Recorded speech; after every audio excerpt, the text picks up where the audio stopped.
নমস্কার। আচ্ছা, কখনো ভেবে দেখেছেন আমাদের প্রাত্যহিক জীবনের সাথে গভীরভাবে জড়িয়ে থাকা কিছু বিষয় নিয়ে আমরা কেন কখনো প্রশ্ন তোলার সাহস করি না? আজকের এই বিশ্লেষণে আমরা ঠিক এমন একটা বিষয় নিয়েই কথা বলবো। মূল উৎস থেকে পাওয়া তথ্যগুলো ঘেঁটে আজ আমরা দেখব কিভাবে ধর্ম এবং আমাদের এই পবিত্র আধ্যাত্মিকতা আস্তে আস্তে একটা বিশাল বড় অর্থনীতিতে পরিণত হয়েছে।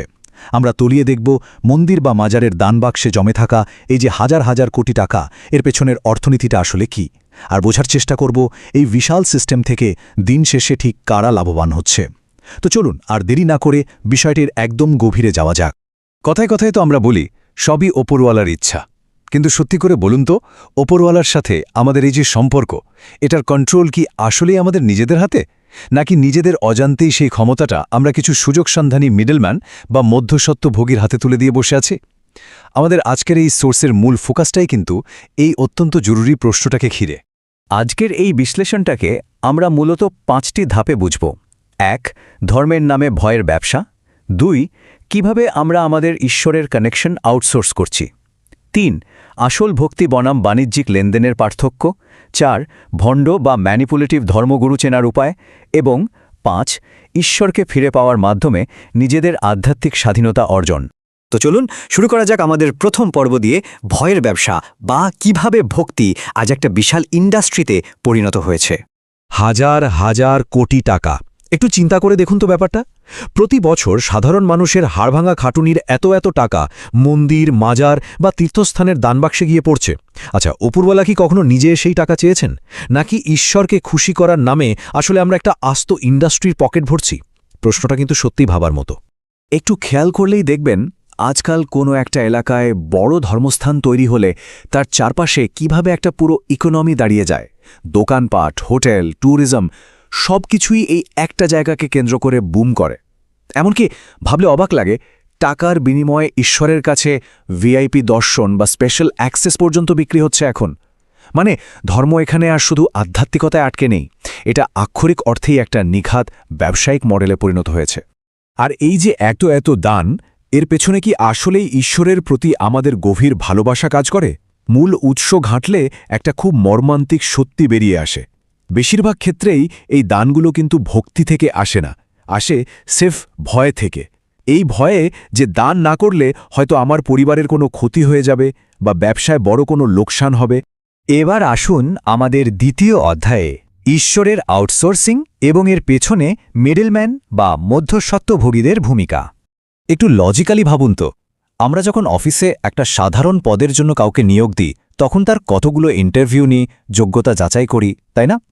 অথচ আমাদের আত্মা বা অস্তিত্বের মতো এত মহামূল্যবান একটা বিষয়ের দায়িত্ব আমরা এমন কিছু মানুষের হাতে নির্দ্বিধায় তুলে দিই, যাদের কোনো যোগ্যতাই আমরা কখনো যাচাই করে দেখি না, কোনো প্রশ্ন না করে অন্ধের মতো বিশ্বাস করে ফেলি।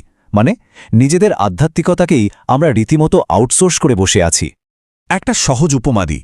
কেউ কি কখনো নিজের সন্তানকে রাস্তার কোনো অচেনা মানুষের হাতে তুলে দিয়ে বলবে, ভাই একে একটু মানুষ করে দিন তো? পাগল নাকি? কেউ করবে না এমনটা।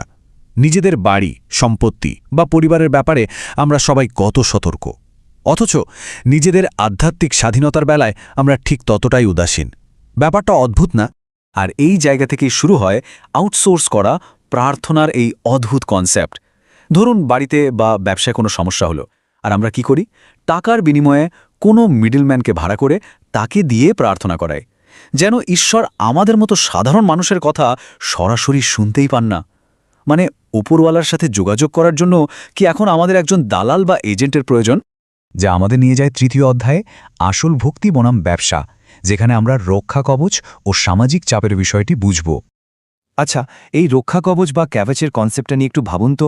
আমরা অনেকেই মনে করি ঠাকুর ঘরে বা প্রার্থনার জায়গায় ওপরওয়ালার একটা ছবি রাখাই হচ্ছে সবচেয়ে বড় রক্ষা কবচ। কিন্তু ঈশ্বরকে যদি আমরা ওই ছোট্ট একটা ঘরের ফ্রেমেই বন্দী করে ফেলি, তাহলে ঘরের বাইরে গেলে আমাদের কে রক্ষা করবে?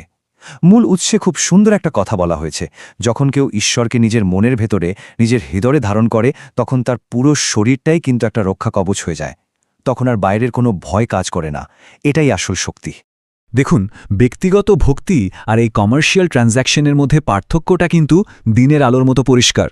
সত্যিকারের ব্যক্তিগত ভক্তি হচ্ছে একদম ভেতরের একটা শান্তির বিষয়, যা আসে মন থেকে, ভালোবাসা থেকে। আর অন্যদিকে এই যে জোর করে চাঁদা আদায়ের বিষয়গুলো, এগুলো আসে পুরোপুরি সামাজিক চাপ থেকে।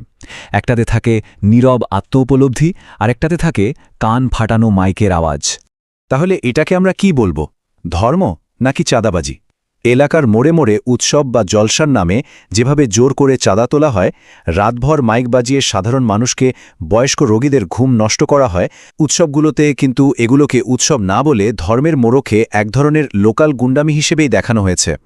এবং কথাটা খুব একটা ভুলও নয়, তাই না? এরপর আসি চতুর্থ অধ্যায়।